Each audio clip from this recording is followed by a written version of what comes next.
It's looking pretty busy already, so why don't we get kicked off? We'll have an extra couple of minutes for our conversation. Ladies and gentlemen, thank you very much for joining us here today. My name is Eddie Copeland. I am the Head of Technology Policy for Policy Exchange. We're here today, both with Policy Exchange, sponsored by the Northern Health Science Alliance, to discuss the topic, what's the fuel for the Northern Powerhouse?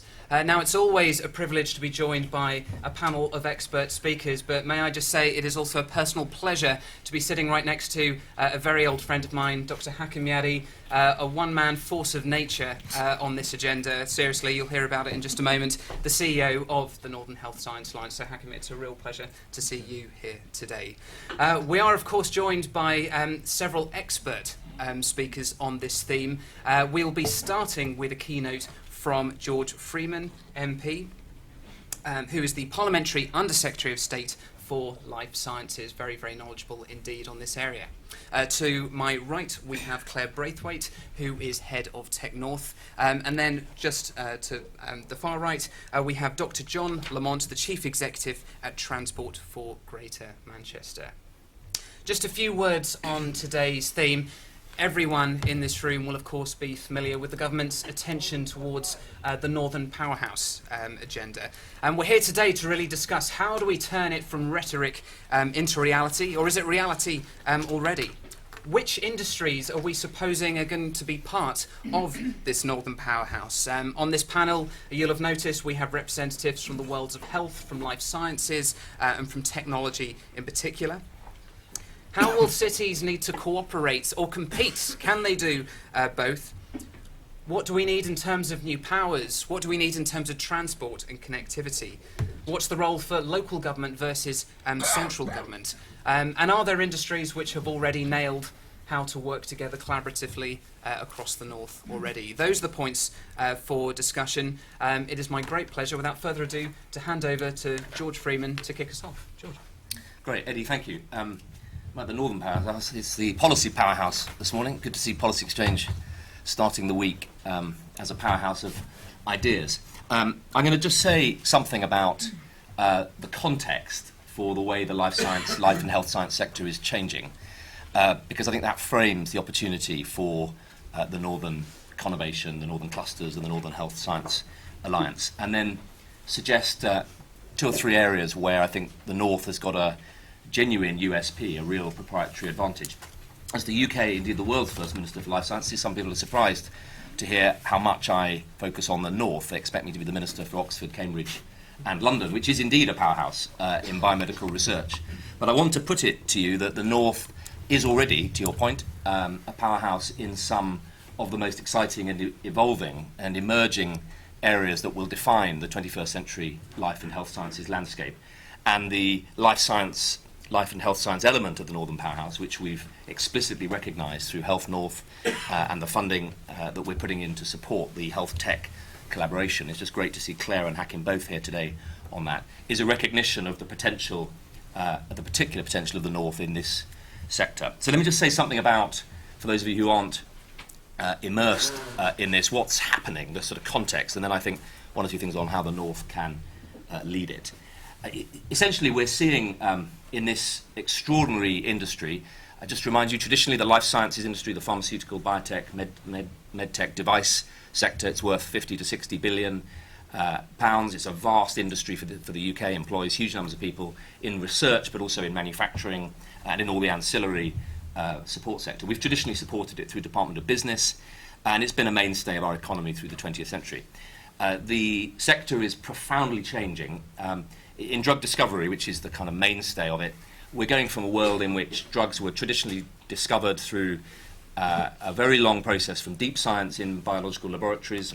We lead the world in some of the best laboratories, Nobel Prize winning science, spun out into little ventures, projects, financed if they're lucky, taken through if they're lucky, eventually partnered by pharma, and then taken through a 10 to 15 year process. Takes about $2 billion now to make a drug in about 15 years.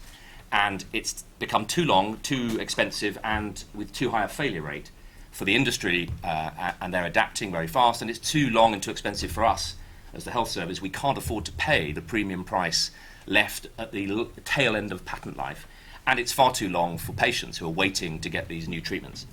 And one of the reasons that life cycle has changed is the more we know about disease, the more we know about genomics and informatics, the more we know that what was yesterday one disease, one blockbuster, which the pharmaceutical industry chucks resource to go after, the more we understand actually that what was yesterday one type of cancer is actually 20 or 30. And increasingly you can predict how patients will respond with genomics and with informatics, big data across huge data sets. You can begin to work out that patient group will never respond to that drug, or that patient group will respond very well. So the risk profile is changing. And this creates an extraordinary opportunity in this new landscape. It's all about putting research back in hospitals, back in the clinical environment, and basing research on real data, on real tissues, and real patients with real disease in real time. And the good news is this will move us away from over-reliance on animal models and models of disease in humans that hasn't been actually a very good predictor for the industry for developing drugs. It's one of the reasons so many drugs fail in late-stage development. And so in this context, the UK has an extraordinary opportunity. We have the world's only single-payer health system, underpinned by £1 billion a year National Institute for Health Research, clinical research infrastructure, £500 million a year in the MRC, some of the world's leading science research centres. And at the heart of our life science strategy is a commitment to integrate our NHS with that life science cluster so that the two cylinders pump together, and the NHS pumps in data, tissues, genomics, access to that £1 billion a year infrastructure, and pulls innovation through more quickly into the tertiary research centres, and then through the academic health science networks out into our general NHS. So that's what we're trying to do. And in that context, which is really driven by two transformational technologies, genomics and informatics, totally transforming the way you make a drug, and informatics and digital totally transforming the way we diagnose, treat, monitor patients. There's an extraordinary opportunity coming. We can move from being a health economy that buys innovation increasingly in recent decades quite late, because the cost of this wave of innovation on a health system that's facing extraordinary health demand is too big for the system to cope with, to a world where the NHS becomes a partner in innovation, and we get access to new drugs, new devices, new technologies into our health economies more quickly. Patients get access quicker, and we become a partner with the developers. And that has been pioneered in a number of our academic health science centres. And so in that context, I want to suggest that the North really has an extraordinary opportunity. Firstly, it's way ahead of Oxford, Cambridge and London on digital connectivity. And the ability to connect the 8 universities, the 4 NHS teaching trusts, the 4 academic health science networks in the North, a 15 million patient catchment in quite a small area. Oxford and Cambridge have got great science, they haven't got great patient catchments. And so there's an opportunity for the North to really link that patient set up and build an ultimate test bed.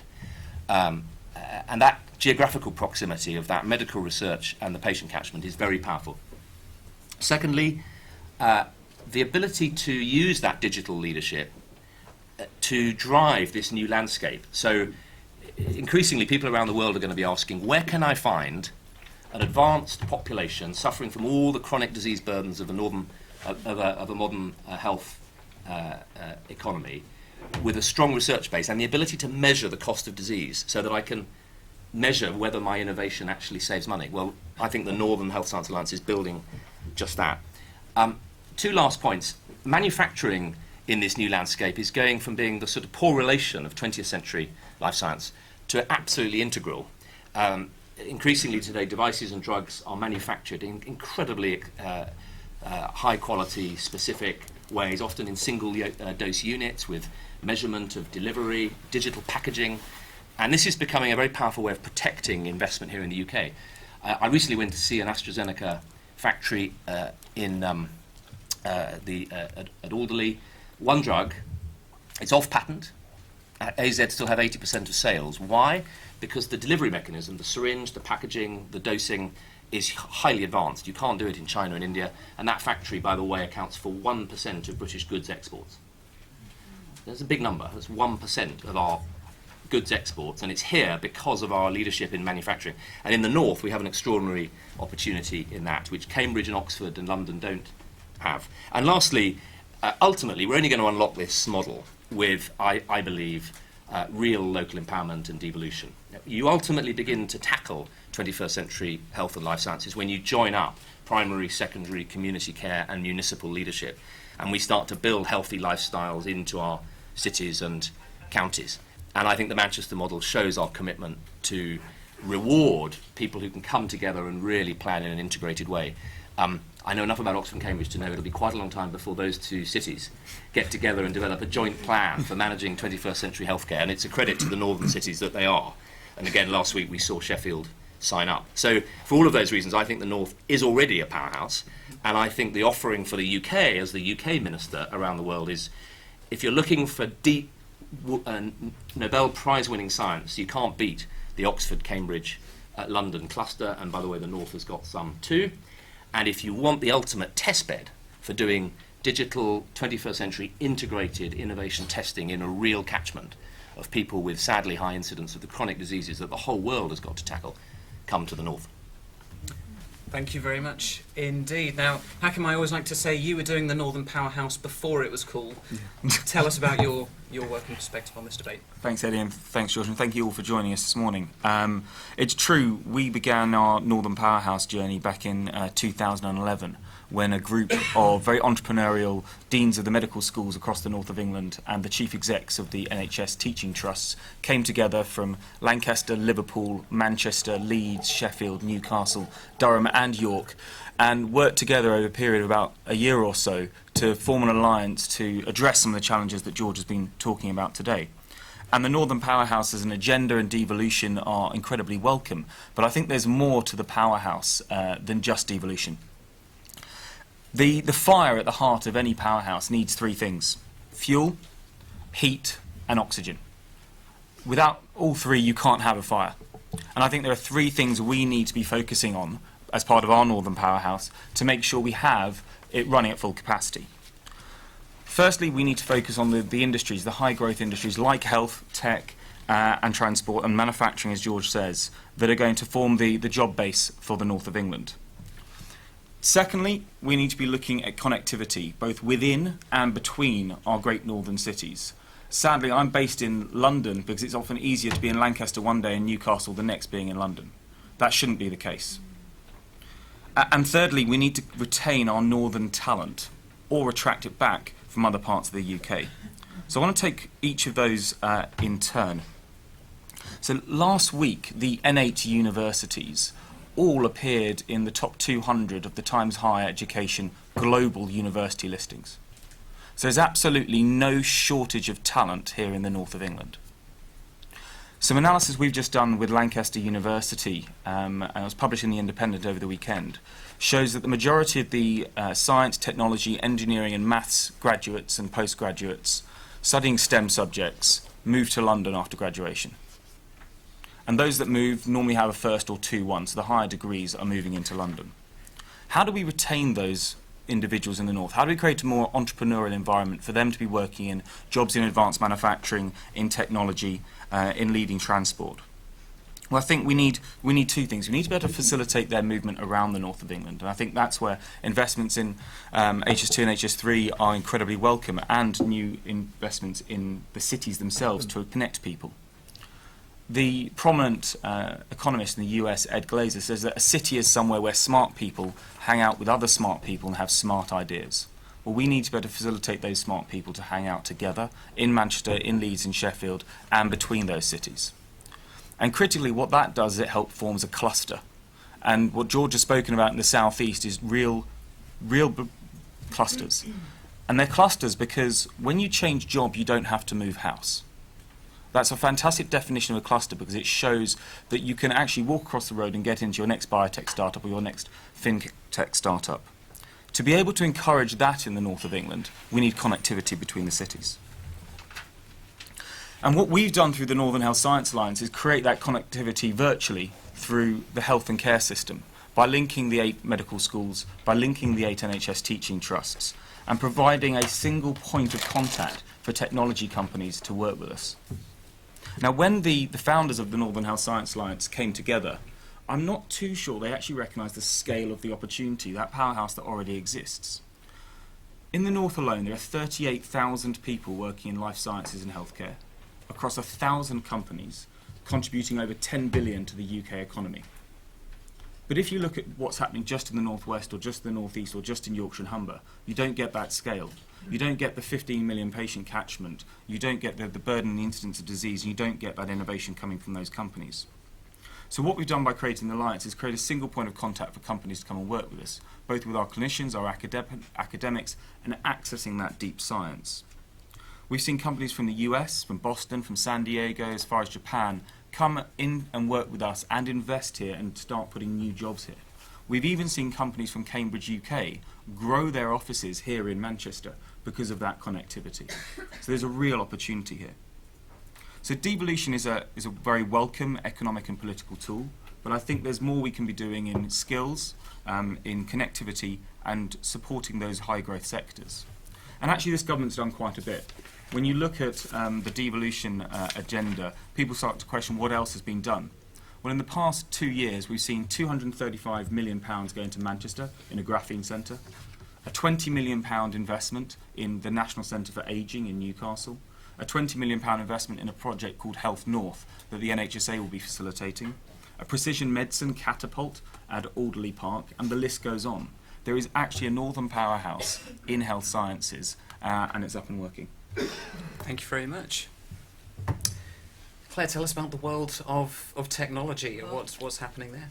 Okay, so a little bit of introduction. So my name is Claire Braithwaite. I'm head of Tech North. So Tech North is a new initiative that's been launched through Tech City. So I've been in post for 5 months now, and I've been building Tech North from the ground up. We work across 7 cities. We work across Liverpool, Manchester, Leeds, Sheffield, Hull, Sunderland, Newcastle, and all the points in between. And it's our mission to accelerate the growth of the digital economy across the north. And I'd just like to pick up on some of Hakeem's points. So I think you make some great points about the need to retain skill here. I mean, I actually live in Cheshire.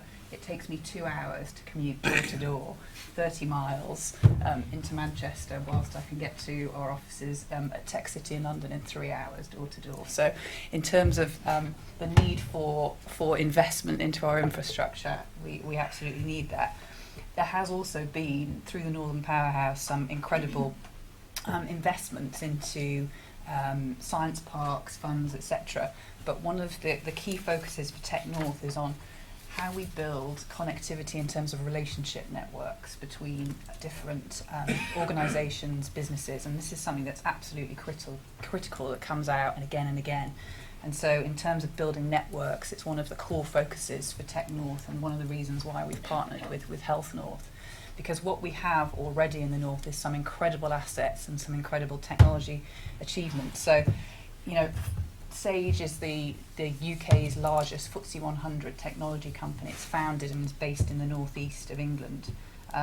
We've had some incredible technology coming out of our universities. You know, our Turing legacy is alive today. So Transitive, which was described by Steve Jobs as one of the best pieces of software you will never see, actually spun out of Manchester University. We also have an incredible talent pool. So, you know, there's lots of talk about fintech and London's role in that, but you look at companies such as Barclays, which is effectively now a technology platform. All their tech is built in Cheshire. There's 3,000 developers in Cheshire that build all the tech for Barclays Bank. We've got the founder of WordPress lives here. We've got the founder of IMDb was born here. Johnny Ives was actually educated in the north. So we have an incredible talent pool here, and it's also recognised by industry leaders. So there was a survey by Robert Half that said that 9 out of 10 of IT leaders across the country would rather work with Northerners. I'm not sure the full reasons for that, but there's certainly something in terms of the culture, just kind of practical, hard graft that happens here. So in terms of the opportunity, we look at the UK as a whole. Already, the UK is leading amongst G20 companies in the size and growth of its digital economy. We will not achieve a leading status globally as a digital economy and a world-leading economy if we can't leverage the opportunity that the North has. So for all these incredible assets, the great innovation that's happening here, there is a lack of investment into many of our startups. So we take the example of Transitive, for example. It ended up being sold to IBM at a very low valuation. And part of that is because of the relationship pathways between investors and VC investors into our startups and technology businesses in the North. So we were looking to work on that, but also looking at inward investment. So 80% of inward investment into the UK is going into London currently in the technology space. This is not about taking inward investment away from London. It's about recognising that we're not telling the story about what the opportunity here is in the North if we're not landing inward investment opportunities. So this is another thing that I'm very excited about working with Hakeem on, is selling the incredible opportunity and value in the health tech space. You know, we do see that globally health tech is going to be the next major wave of innovation and a focus for investment. So we're very excited about the opportunity that presents for the North and the economy. Thank you very much. Now, John, no pressure, but connectivity has been brought up 3 times. So tell us about the role of transport and your experience, how this enables the Northern Powerhouse vision. Okay, thank you. So I guess I'm here not just as the Chief Executive for Transport for Greater Manchester, but I'm also the lead Chief Executive for Transport for the North, which brings all the authorities of the North from Liverpool across to Hull and up to the Scottish borders together, proving that we can actually work together. So what is this fuel for the Northern Powerhouse? Well, it's a high-octane mix, if you like, but I think it starts with our people. In the North, we've got 15 million people. Actually, we're bigger than London, we're bigger than Tokyo, and actually if we were a country, then we'd be the 9th biggest in Europe. Then we've got our businesses, and people have talked a little bit about our businesses. We've all got that entrepreneurial approach as well, and it's a range of sectors, I think, that make us successful. It's that advanced manufacturing. It's Nissan in the northeast, Siemens, Holroyd Engineering here in GM. Then you don't have to go very far for a very strong digital and creative sector, that huge growth around Media City down the road at Salford. And people have talked about, colleagues have talked about the health and social care facilities that we've got. But then we've got some really key assets. If you go for an hour around here, you'd pick up 20 universities with 400,000 students. That's a great impetus for us. Just down the road, we've got a key international airport. There are, across the North, there are about 33 million journeys done per year. 22 million of them come through Manchester Airport. And we have a very good visitor economy here. We are the 3rd most visited place in UK. London, Edinburgh, then Manchester. And then we've got great quality of life, I think. Stable, tolerant communities, great aspirations, an enormous potential. And I think I can say that because I'm a London expat and I quite like it up here, thank you. But the one thing we've got to do, and Hakeem's picked it up, Claire's picked it up, is sort out the radically improved transport. That's why we're at the heart of the Powerhouse initiative, trying to fix the transport agenda. Kind of uniquely, we've got a Northern Transport strategy that we share with government in partnership, together with HS2 Limited, Network Rail and Highways England. Bringing that together is unique, I think. So in rail, we absolutely have to get fast, high-quality city-to-city and community connections. We've got to make the most of HS2. It's no good HS2 arriving in Piccadilly and then we don't have the connections to get people to Bolton, Preston, Blackburn, wherever else they need to go. It won't work. So we need better than that. It cannot be right that people coming over from Leeds to Manchester are taking over an hour on most occasions. It's crazy, with a lack of frequency and in cattle trucks that frankly no one would want to be in. On highways, we've got to improve the east-west links. People who use the M62 in winter know all about the problems of that and the impact that even a small fall of snow can have on that. So we need things like new Transpennine tunnels. We've got ports that are developing rapidly. In the west, Liverpool Superport will be online by the end of this year. In the east, Teesport and the Hull and Humber ports are expanding massively and specialising in new things like biomass. That's fine, but they've got to have access to rail for freight and also to roads as well. And freight is a potential market for us. Distribution centres are a market for us. Logistics is an industry we should be making more of. You need a network to do that. There's a lot more to do. The formation of Transport for the North as a statutory body gives it the sort of start that it needs. There is money now coming behind it. It is a reality. We worked out that the total GVA of the North is about 300 billion. Getting the transport right, trying to join up those unconnected cities and locations could deliver another 44 billion pounds. This is a vision for the Northern Powerhouse and for the Northern Transport Strategy that could set us up on the global stage, never mind in UK. We need it, and we've got to make it work. Thank you. Thank you very much indeed. If I may just use my position as chair just to pose a question individually to each of our panellists, and I'll start with George, and that's to say, our title today is a broad one, despite the specialisms of this panel, and I wonder whether you can comment on whether life sciences, health, technology are a model for other industries and how actually the Northern Powerhouse vision that the government talks about so often can work. Yeah, well, I think in many ways they are, but each sector is different. So I think they are in the sense that you only do 21st century life and health science research by connectivity and by connecting academics through virtual networks and physically linking up the cities and the clusters. Coming originally from Cambridge, I'm picking up Hacking's point. The best definition I've yet heard of what is a cluster in this tech sector is a low-risk place to do high-risk things, which is exactly what you meant by a place you could change job without changing house. And that really does mean you've got to be able to get quickly from science park to science park, from business to business, from university to university. So I think in many ways the life sciences drive away from siloed, very fragmented, long chain development cycles to this new model of technological convergence, embedding networks in and around hospitals. I think that is happening across other areas. Certainly other industries, if you look at the automotive sector, the way they rebuilt and the way this country has got to the point where we're now a net exporter of cars again was through very, very strong supply chain work and different people in the bits of the supply chain coming together and agreeing on skills and on technologies. So I think there is actually an opportunity, and the digitalisation of health,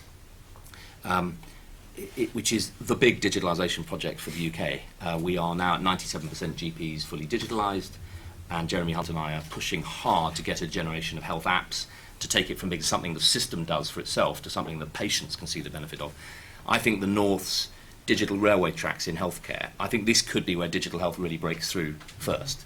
So yes, I think in lots of ways the life and health sciences are leading, but the North has a lot of other great assets as well. I mean, it's creative industries, extraordinary in tech, the gaming strength here, in financial, in so many areas. They are all in the end, if you're going to have an innovation economy, they're about networks of creative people being able to quickly get things started. Thank you very much. Hakim, just before we started this panel, you were telling me about a situation where an organisation interested in coming to invest in the UK had made a beeline for London. You were in London, were able to intercept them there, and I think you said, they'd never even realised what the capability was here. How do we overcome that sort of London inertia, or however we might wish to describe it? Unfortunately that was the case. It was 2 weeks ago. There was a healthcare company from Boston. They made a beeline for London. I talked at them for 2.5 hours, and last week they had a 2-day trip around the north of England. And I saw that. I worked with UK Trade and Investment a few years ago, and companies would fly in from San Diego into Heathrow, do a tour of London, maybe Oxford, maybe Cambridge, and then fly out. We do need to work with organisations like UK Trade and Investments that are promoting the UK internationally and be able to give them a real understanding of what's going on in the north, in tech, in transport, in health. But I think it's also being able to be comfortable having a Northern Powerhouse office in King's Cross and Euston, and acknowledging that what we're trying to do is not trying to steal from London, but actually be complementary to and grow the overall size of the pie. The company that we've just put new jobs in Manchester is a Cambridge-based spin-out, and rather than them growing Cambridge, they've actually decided to grow in Manchester. That's what we should be looking to do. So I think we need to be going down and working with London to complement it, but then internationally I think we need to be putting a much stronger push towards the Foreign Office and UK trade investment. Thank you. And Claire, to you, one of the things that we hear a lot about clusters is in part this sort of chicken and egg thing. In order to build a critical mass of people, skills, jobs, to retain those skills, you kind of need everything at once. Which bits is the North currently lacking, and how do we make sure we've got them so that we can scale that right across for the Northern Powerhouse? It depends how you map it Right. in some way. So if I chose to look at each city separately, I'd have a different story than the approach that we're taking with Hakeem, which is looking at across the north, what are the sector opportunities here, and what are the assets that already exist. And so, I kind of see part of our role in Tech North is a bit of an alchemist in terms of you look at kind of what are the moving parts and where are the opportunities, and what can you start to move together. In terms of one of the key things that are lacking, it comes down to these relationship networks, and that impacts massively on investment. I think that a lot of the conversation that happens in the North is you chuck some money in and you hope that magic's going to happen. It's not going to happen if you don't have these proper relationship pathways. So we'll have money that's invested through regional development agencies, for example, because these companies are growing, and as they scale, they don't know where to go to follow on investment. They're not building up wider global relationships with investors. They die. Yeah. So there's a real issue there around building strong national and global relationships with investors, which is really important. But also that more fundamentally that comes down to as well top talent, how skills become aware. You talk about this issue of if I'm going to stay in my house.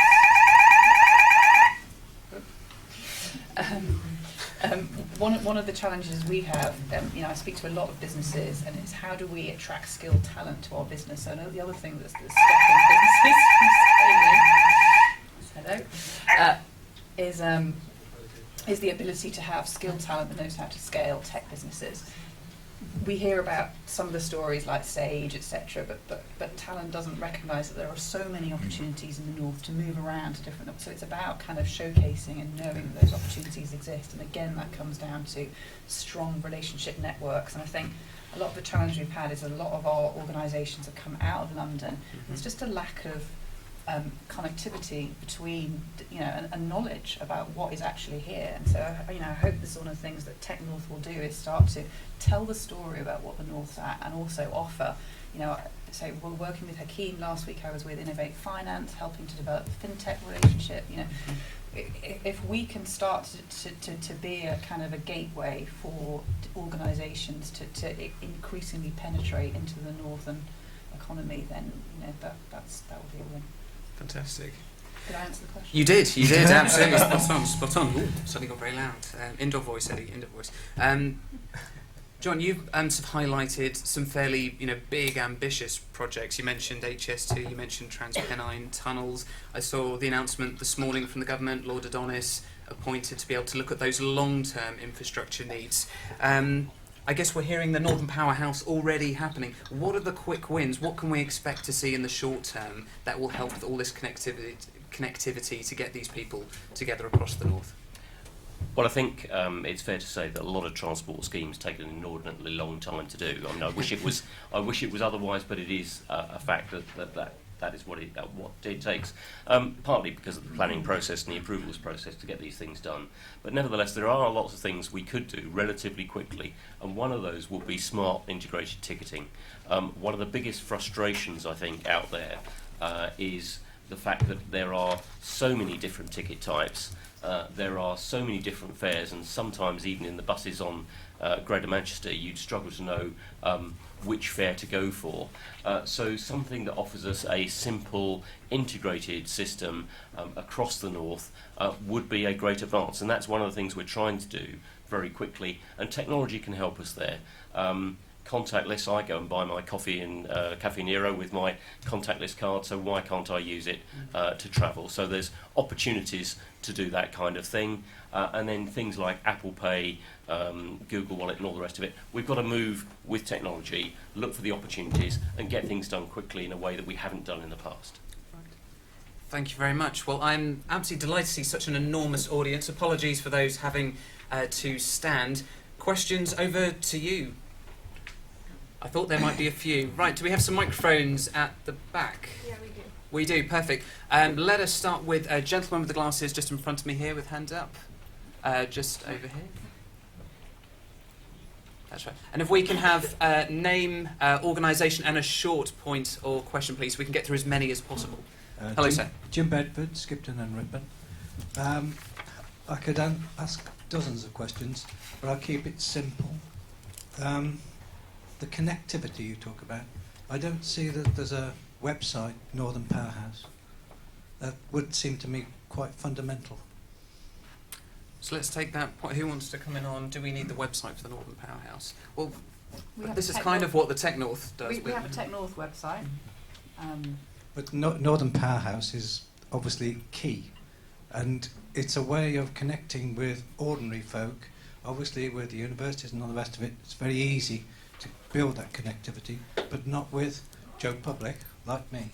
It'd be nice to have some sort of way that we can interface, and probably people in China or wherever it is can also understand where we are and what we do. Thank you for your comment. Feedback to the Northern So Powerhouse we will feed it Minister. back to the Northern Powerhouse Minister indeed. So hands up once more, please. Gentleman at the back with the glasses, and then we'll come to Stian at the front here. Hi, And Tom Hadley from the Recruitment and Employment Confederation. We're a professional body for recruitment. The monthly data that we generate shows it's getting harder and harder to find people with the right skills. So my question is, what do we need to do to ensure that the Northern Powerhouse doesn't suffocate because of the lack of oxygen of the skilled talent, I suppose, using your metaphor from before? I think this might be one for Hakim to begin with, and then I think so, Claire. Yeah. I think it goes back to one of the points that Claire made earlier about awareness and knowing that I just learnt now that there are 3,000 developers in Barclays in the north of England. I had no idea, and I'm pretty sure most of the students in Manchester studying sciences and the legacy of Turing probably don't know either.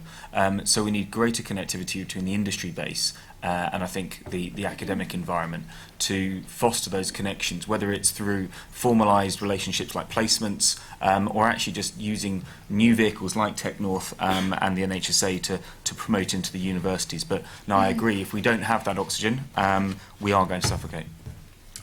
Yeah, and so last week I chaired a panel with Eileen Burbidge on fintech in Manchester in the north of England, and we had Rob Cotton, who's the CEO of NCC, which is a unicorn, I hate that phrase, founded in Manchester, cybersecurity company.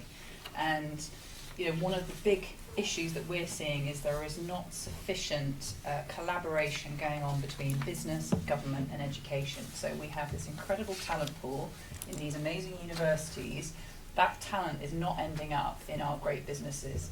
And you know, one of the pieces of feedback that Rob gave was that he's not seeing talent coming out that has the right skills for his business. So we have to recognise that the world is moving now at such a pace that we can't keep our same business model in our university courses. We have to be iterating and developing courses where businesses are educating our educators on what talent and skills they need from the graduates coming out of the university. So I think going back to that idea of collaboration and relationship networks, that's a really key area to be looking at. I think Hakim just wanted to jump in once more. Yeah, one quick point. We've been working with an initiative called Silicon Valley Comes to UK, where they bring Silicon Valley entrepreneurs into universities to promote a more entrepreneurial sort of career. We brought Silicon Valley Comes to UK last year to Manchester, and it's coming again this year in November. So we've got world-leading entrepreneurs, most of them multimillionaires, being able to talk to students to show that there are other career paths out there outside of a sort of traditional route. So maybe something you want to look at. And so George. Just a quick one on the skills. It's really well made. There are, in the life sciences sector, there are two key skills where we're having to invest. On informatics, we're light in this country of people who do health data, who are skilled in using data to drive clinical outcomes in the NHS and in academia, and we're investing in that. The other big skills move is on genomics, where through the Genomics UK 100K initiative, which I'm responsible for, we are, with the NHS, training a new generation of clinicians in the NHS who know how to do genomic diagnosis and to do personalised treatments around genomic medicine. The other skills area I just touched on, Claire referenced the kind of finance skills. One of the most interesting predictors of successful startup fundraisings, financings and growth is actually none of the metrics the business schools teach you. It's to look at the connectivity of the board, of the non-execs on companies, and the best predictor is the spider diagram that shows you which other companies they're directors of. And most of those angel investors don't like to travel more than about 45 minutes from home, normally in a jeans and a t-shirt, and they want to get back to see their children when they come home from school. They're lifestyle investors.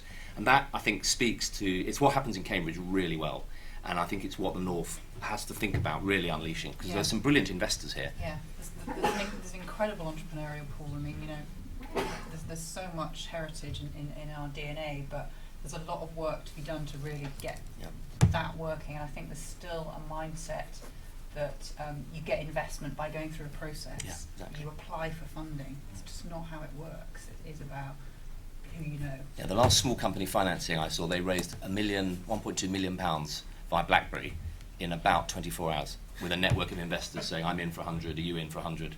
That's how financings are happening now. So crowd finance and very quick insurgent social media. It's not all go down to the government office for small company financing. Do a massive business case, fill out, John, so I thought you wanted to say something as well? Just a point on skills, because there are enormous skills shortages in the transport industry.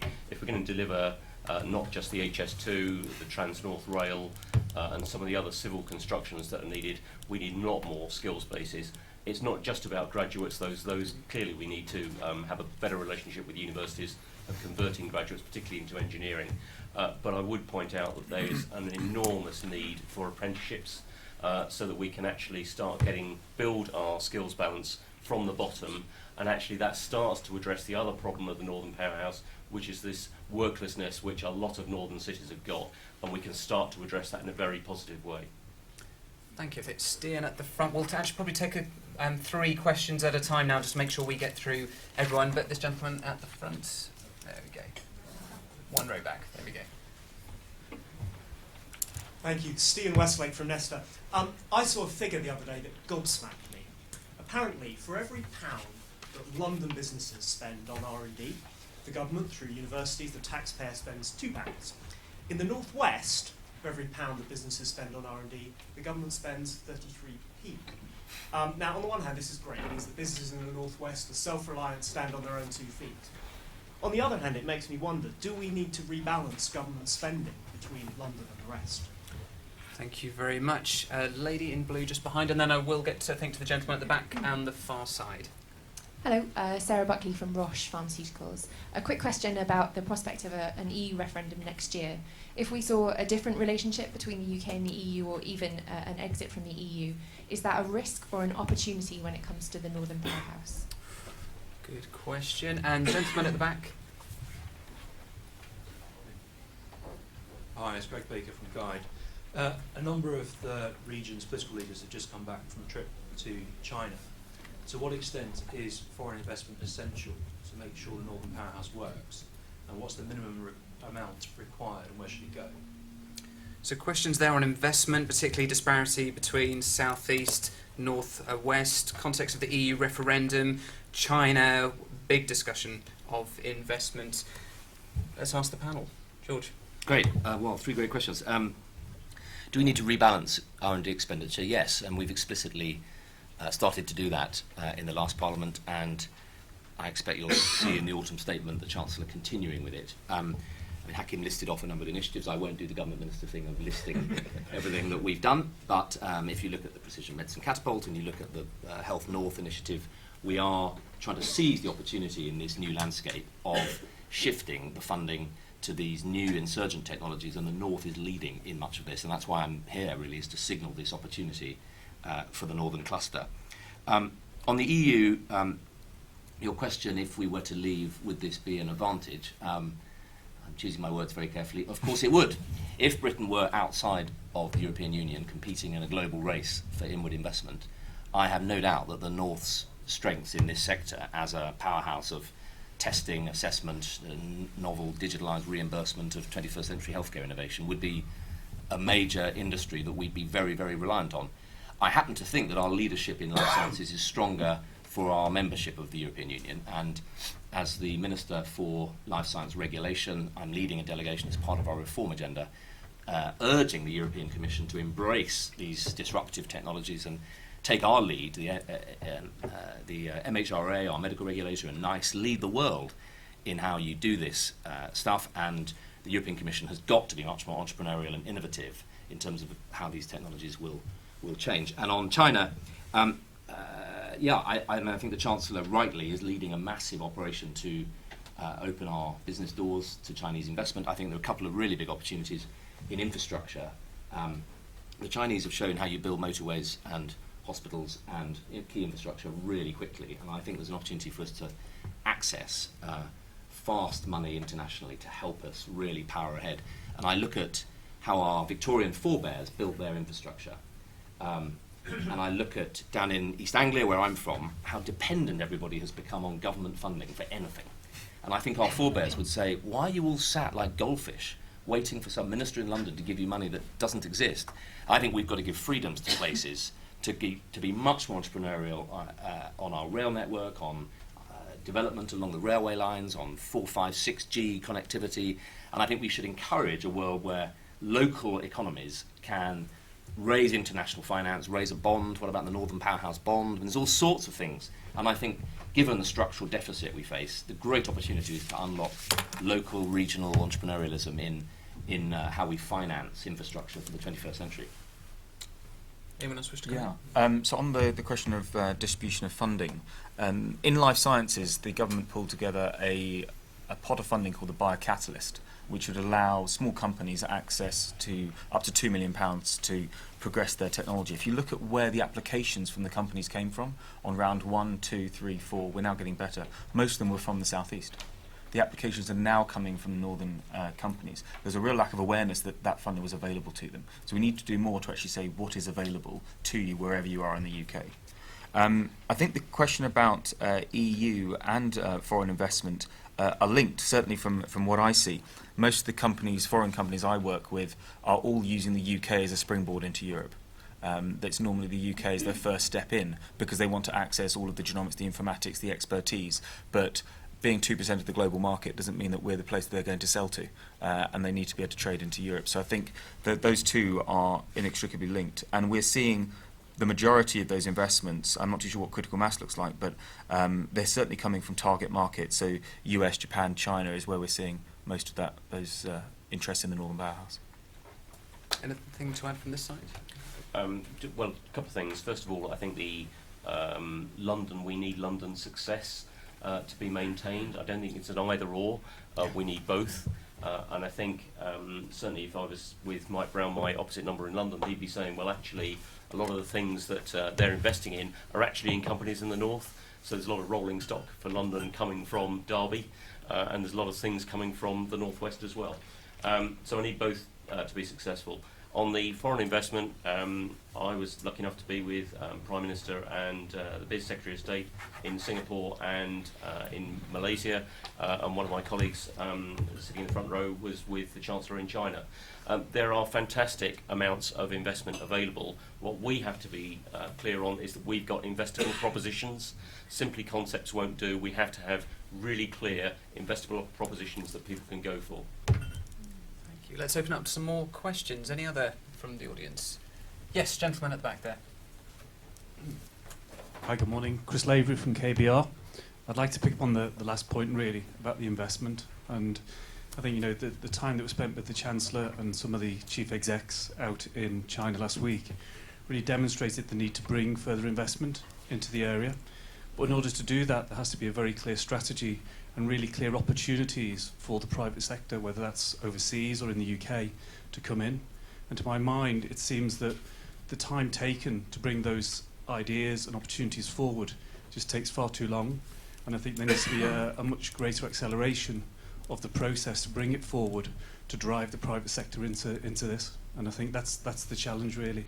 So it's really, I suppose, more to George in terms of what can be done to speed it up. Okay, thank you. Is it lady in front? Just on the aisle seat. Hi, my name's Kate. I'm from the Yorkshire Post newspaper. I had a question really about Transport for the North.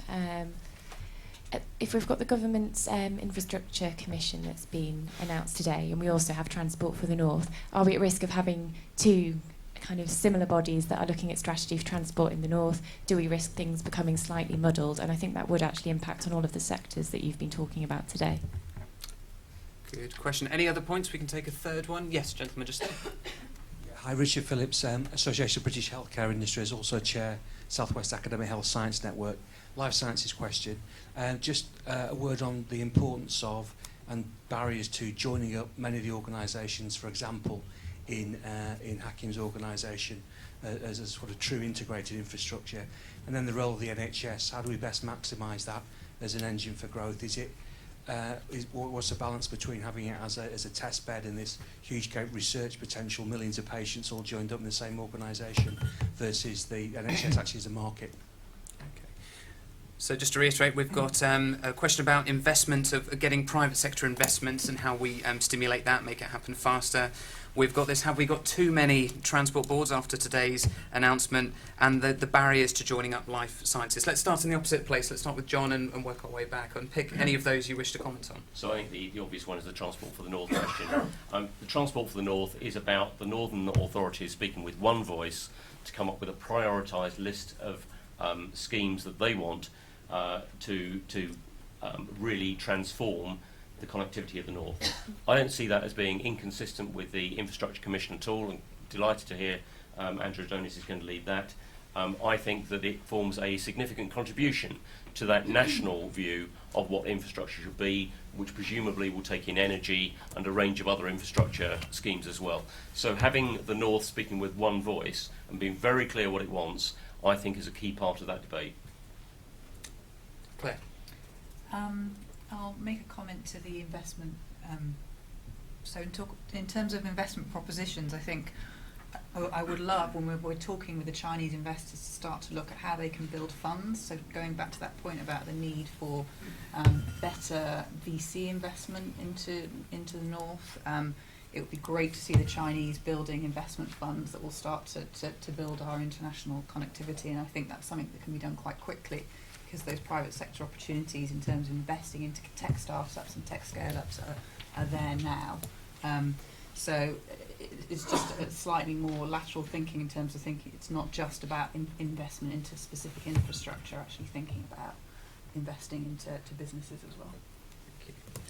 Hakim, perhaps is it the challenge of trying to get life sciences all working together, or happy to take that. I think there was a very honest realisation at the beginning of setting up the NHSA that not every single city had everything needed to deliver on a life sciences project.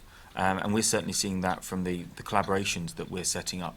You might want to do some oncology research in Manchester, but you might want to look at the pharmacogenomics from expertise in Liverpool. And then when you need to price that product, you might want to go to York or Sheffield to do the health economics. And it comes back to Claire's comment on relationship networks. It was a recognition that by bringing all of those organisations together, there was a greater opportunity to provide that sort of integrated service.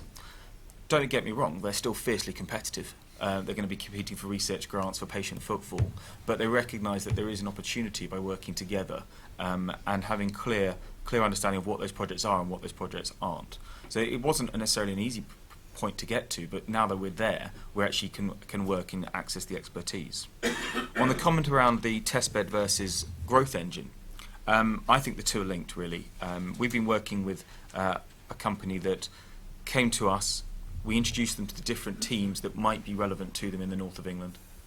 They've spent the last 18 months getting their teeth kicked in by our clinical academics and showing them how to develop the product, co-develop the product. And because of that relationship, and then because of the connectivity, that company within 4 days was able to sign 5 contracts with NHS trusts across the north of England, something I don't think has actually been done before without going again, knocking on the door and setting up a new pilot. So you've got a test bed here, but then a growth engine, because that company is now scaling up across the north of England. So I think you have to look at it as an evolution from early stage research into the market of the NHS. But you can only do that through networks and those relationships. George. Yeah, on Chris's question on how we speed up inward investment, I think it's really, really well made. I mean, whether you look at what China are doing today or what our forebears did, the pace of infrastructure development, we are just woefully off the pace. And I think the real key to that is to try and incentivise and reward local and regional leaders to come up with investable propositions. And the one that my constituency is in the middle of East Anglia. There's a railway line from Cambridge to Norwich. It runs right through what should be the new California of a rural renaissance of technology-driven growth. Believe me, if you went on that train, you would not think you were in the new California. It runs through Dad's Army country, through Thetford Forest. There are 6 stations, all getting lots of housing. To me, it's a no-brainer. We ought to form a sort of mutual rail company, a Cambridge-Norwich bond. It needs to be electrified. I'm no doubt we could raise the money internationally, and the technology companies, the growth that would go along that railway line, not to mention the pull-through of train technology from our domestic train manufacturing sector. And I think we're going to have to get much better at giving freedoms to local municipal leaders to go and do bold infrastructure deals. And I think that is exactly what the Chancellor is recognising through the Manchester model and the devolution models. We are putting all of our money in various regeneration pots in a collective pot and saying to a place, come up with a strategy for bold investment in your infrastructure and we will support you and match fund you. And it's long overdue, I think that, and I hope it'll unleash the leadership in local government, which has been all too difficult to demonstrate under the former funding models. On the barriers to innovation in the NHS, Richard, this is my sort of chosen specialised subject. I would merely just say that the Accelerated Access Review that I've launched is really about asking 3 important questions. How can we shorten the time, cost and risk of getting an innovation into patients? How can we look at our models for assessing and reimbursing innovation and ask some profound questions about whether genomics and informatics mean we could have a much more intelligent, flexible system for pricing. Why don't we buy drugs based on their actual value in real patients, in real time, in real geographies, with a live system, so we're actually paying the price that the data suggests the drug is actually worth. And then third question, how can we get innovation to roll out across the NHS more quickly? Some of the variations at the moment, regional variations on uptake, are just unsustainable. So that review will be reporting to me in the winter, and then final report in the spring. I think ultimately it comes to the same point. Local leadership. I look at my own area of Norfolk. I totted up the other day what we spend on primary care, hospital care, social care, and the health care and mental health care bits of welfare. No one's ever done it. Why would you? No one's responsible for it. But when you do tot it up, it's somewhere north of 2 billion for 800,000 people. It's a lot of money. And I think if you said to the people of that county or this city, how about you have the budget? Here's the dotted line the Treasury are forecasting for the next 5 years on increase. If you can help keep that number down, we'll give you a proportion of that saving back to invest in your new services. I think we could unlock real leadership. And ultimately, I think we've tested to destruction the idea that you can sort of do innovation by diktat in the NHS. We're going to have to incentivise clinical leaders to adopt innovation into new care pathways. And on duplication, I completely support John. I think we need national and local. I can't help resisting pointing out that it's great news to see a leading progressive thinker from the Labour Party coming to join us in recognition that it's this government that are now setting the pace on really thinking and dealing about the issues in the 21st century. Thank you. What I'm now going to do, in just one moment, is to ask each panellist to sum up in a sort of a 30-second soundbite the next step from their particular perspective on where we go next with the Northern Powerhouse, whether broadly or whether for your specific area. But just whilst you're mulling over that, if I just briefly summarise some of the key points that we've heard today. George have articulated the opportunity, the USP we've got with some of these life science industries, genomics, informatics, and the opportunity for the North with 15 million patients as a catchment area, extraordinary test bed, says it requires city devolution, but it's not just about waiting for government to chuck money at things. Hakim mentioned the need that it's more than just city devolution. We need the fuel, we need the heat, we need the oxygen, we need those high growth industries. We have to sort out connectivity to make sure he spends less time on a train to and from London to the north. And I loved your definition of a cluster about changing jobs but without having to move house. Amen to that. And I look forward to seeing the Northern Powerhouse office in London. Claire mentioned her frustrations with her own commute, but the importance of connectivity in terms of relationship networks. And clearly Tech North doing sterling work to build that with the tech community. I liked your comment that IT leaders would rather work with Northerners. I will defer to the audience's judgment on that, but I'm sure you're absolutely right. And that connection about getting the right investment at each stage of business life cycles right here, so people know what's here and can stay here if they wish to. And then John was talking about just the sheer scale of the North. Let's compare it, bigger than London, bigger than Tokyo. We've got a strong entrepreneurial spirit here, amazing assets in terms of universities, airports, research. And talking about maybe the opportunity, an initial step with smart integrated ticketing. So watch this space. We look forward to hearing more. Potentially a £44 billion opportunity through better connectivity. So on that note, 30 seconds, please. Shall we start with John? We'll give the final word to George. Where do we go next, John? So for the Northern Transport Strategy, it's got to turn from an idea into delivery. The first thing we need to see is new trains to replace some of the rubbish we've got at the moment. We need to see smart ticketing, and ultimately for all the cities across the north we need devolution, because if you give us the powers, give us the resources, we can get on and deliver integrated transport, which is what everyone wants. Thank you. Claire? And for me, it's about a need for greater focus on collaboration so that we can unlock the opportunities that already exist here. So we have incredible assets, whether it's our science parks, research in the universities, but also our talent. I mean, John pulled on a great point about the worklessness here, and you know, that whole topic as well, women in tech. You know, we have this incredible talent pool, but we're not leveraging it sufficiently, and I think this is about greater collaboration between private sector, public sector, educators, government. Thank you. Okay. I go back to the point on the Northern Powerhouse website. I was thinking, who would buy the IP address? Who owns the Northern Powerhouse? Shall I see if it's available? Yeah, please do. So I think connectivity between Tech North and NHSA with Transport for the North, we need to be able to come together. So there's a collaboration across all the initiatives that would actually constitute the Northern Powerhouse. I think would be a great start.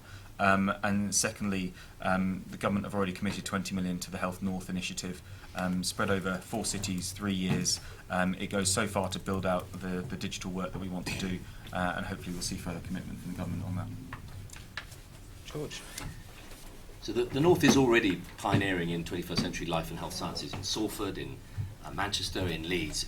The opportunity is to really be the ultimate testbed that drives this model forward, a world where patients are using apps and their tablets to book appointments with the NHS, to get their prescriptions, to enrol through charitable portals into research projects, to share their genomic and patient records with charities on not-for-profit social enterprises. This is the new landscape for medical research, and by connecting up our hospitals and cities in the north, which is very well advanced, I think the north has got an opportunity to be the place where you take healthcare from something done to us by a benign health state to something where we empower health citizens in the 21st century to really put the power of their health choices in their own hands. And that, I think, is very exciting, and I think the north is getting very close to being the place in Britain where that first becomes a daily living truth. Thank you. Just perhaps a revealing point here. I've just checked. So northernpowerhouse.co.uk is taken, northernpowerhouse.com is taken, but northernpowerhouse.london is available. I'm sure there's some strange message there. But ladies and gentlemen, may I say a big thank you to the Northern Health Science Alliance for sponsoring today's session. Fascinating discussion. Please put your hands together for George Freeman, Hakim Yadi, Claire Braithwaite, John Lamont. Thank you.